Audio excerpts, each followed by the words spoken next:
Okay, so guys, we are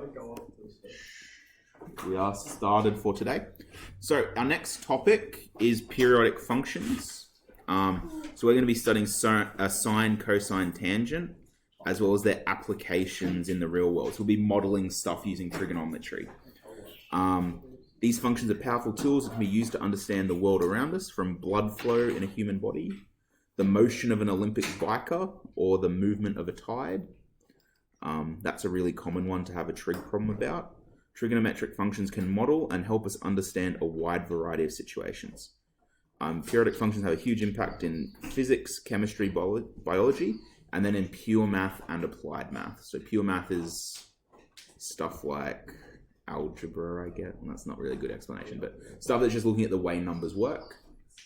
Applied math is then when you're actually modeling real life situations. To understand trigonometric functions, we're first going to talk about radians. Did you guys talk about that at all last year? No. Okay, cool. That's all right. I start from brass tacks. And we're also going to talk about the unit circle. We're going to look at how to plot a trigonometric function. And then we're going to look at derivatives and the gradient function in the next unit. If you have a look at our image there, probably looks super confusing. But if you look at the red line, if you plot out sine, so you've always used the sine button on your calculator, if you plot it out, it looks like that red line. Blue line is cosine, and the yellow line is tan. We're not going to talk too much about tan because I personally hate it. I think it's a garbage function for garbage people. Look at it going to positive infinity, then flicking around to negative infinity. Who does it think it is? I may have unresolved issues with tan. Anyway, let's talk about radians, which are not garbage. They're actually really cool. So, in high-level maths, we don't use degrees. The reason why? A degree is a measure of angle. It doesn't measure anything else. It just measures angle. So if you technically say, on the weekend I went to the skate park and did a sweet 360 flip, I don't know, that doesn't actually make sense because degrees is defined as the angle between two lines. So to say that I turned 360 degrees doesn't, it makes sense to us because we use it all the time, but mathematically it doesn't. When we talk about the measure of a turn, we have to use radians. Radians have a pretty simple definition that we're going to look at. So, degree is a measure of separation between two connected lines. Very helpful for measuring things like angles, less helpful for finding how far a wheel has moved after turning 3.5 times. So that, if you think about the measure of separation between two lines, that doesn't make sense if you're measuring how many times a wheel is turned, because it's not some static measurement. It's a measure of rotation, I guess. Okay, so we're going to be using this concept of a radian. Get really used to it because we're going to, for this whole unit, we're going to be spending time on it. So on that previous page, you should see there were the syllabus demands. I skipped through them. I think it's 3 hours on radians, 6 hours on trig or something like that. 2 and 7. What that means is expect about 3 weeks on this topic because a lesson's about an hour. So roughly 3 weeks on this topic. We're going to start off simple with radians and then get into the more complicated trig stuff. So how they work. A radian measures the angle needed to draw an arc exactly the length of the radius. Now, I'm going to stop and say that again because it's a really big idea that when I say it like that probably doesn't sink in. So a radian measures the angle needed to draw an arc exactly the length of the radius. So what I mean by that, look at this diagram here. You see I have a radius of 1. And then on the outside of my circle, it's also the same distance. That is because the angle in there is exactly 1 radian. So if I turn 1 radian, the size of the arc I've made is the same length as the radius. So if I turned in this same circle, can you see on the next one, I've turned 2 radians, so how big is my arc? 2. If I turned 10 radians, well, probably jumping ahead. If I turned 3 radians, I would have turned how big would my arc be? 3. If I turned 10 radians, let's just go with it, if my circle's in place, I would have gone around it a couple of times. But how far would have I turned? 10. And this is why radians and degrees are separate, because when we're talking about a measure of turn, radians work, because that's how they're defined. Angles, in terms of degrees, don't. So we're going to be skipping angles in degrees and going straight to radians. I will show you in a later lesson how to convert your calculator into working in radians rather than degrees, because if you have it in degrees, it's going to give you the wrong answer all the time. Okay. So I just really want to harp on this idea because it's super important for everything we do. A radian measures the angle needed to make an arc the same length as the radius. Okay, if my radius was 15, to make an arc of 15, I'd have to turn 1 radian. If my radius was 1,000, to make an arc 1,000 long, I'd have to turn 1 radian. Okay? If I turn 1 radian, the arc it makes is the same length as 1 radius. 2 radians is 2 radiuses. 10 radians is an arc of 10 radiuses. Okay? So, what we can do is we can convert between radians and degrees. There is an equivalency between them. So, a circle has 360 degrees in it, but how many radians would be in a circle? Does anyone have a gut feeling without looking ahead? 6? 4? 6? 5? Oscar, you reckon 6? Why do you reckon that?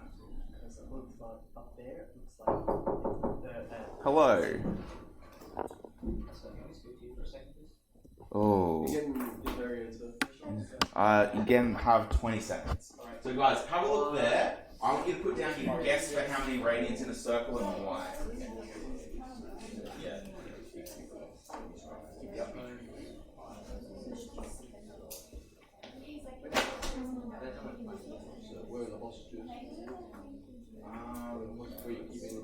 Oh wow.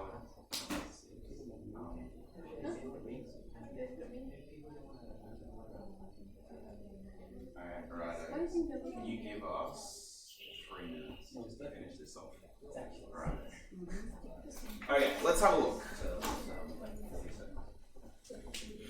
Righto, so we want to use the circumference rule to figure out how many radians in a circle. Our guess has been 6, and that's really close. Can anyone tell me what's the circumference rule? C equals pi times that's for the area. I don't think I've learned the circumference rule. If you've passed year 6, you've learnt about circumference. No, I don't remember anything. Pi times diameter. Pi times the diameter. Or sometimes circumference is the area around the outside. Diameter is the area from one side of the circle through the center to the other side. And the radius is half of that.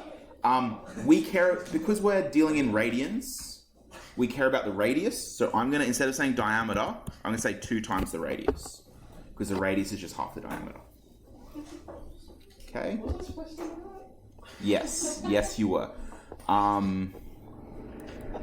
Okay, so if the circumference is equal to pi times twice the radian, and I know that a turn of 1 radian gives me an arc of how big?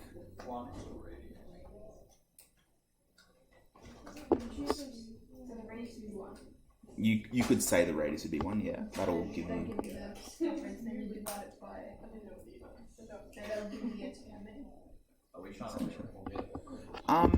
Sort of. So, what I'm trying to get at is, if our circumference is equal to 2 pi r, I'm just going to say 2 pi r, and I know that 1 radian is equal to 1 radius, like in the arc length. The entire circumference is equal to 2 pi r, where r is my radius. There are going to be 2 pi radians in a circle. no matter what the radius size is. Because circumference is just equal to 2 times pi times the radius. So how many radius in the circle? 2 pi. How much is in pi? Isn't that random? 3.14, approximately. So 2 pi would be approximately 6.28. Okay, are those fellas still outside the door? I think they're filming a goodbye message to the person leaving. Does anyone not want to be in the goodbye message? If you don't want to be in it, you're allowed to not participate. Like, are they outside? Yes. Like, can you let them in?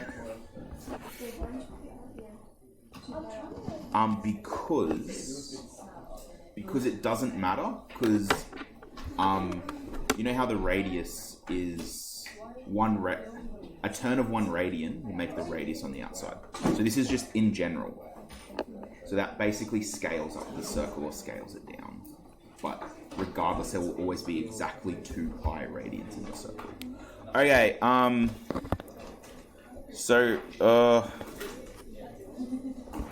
we'll do this really quickly, guys. So do you need them to stand anywhere?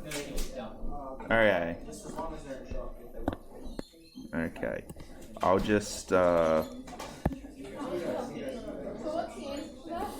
pi. So I'll just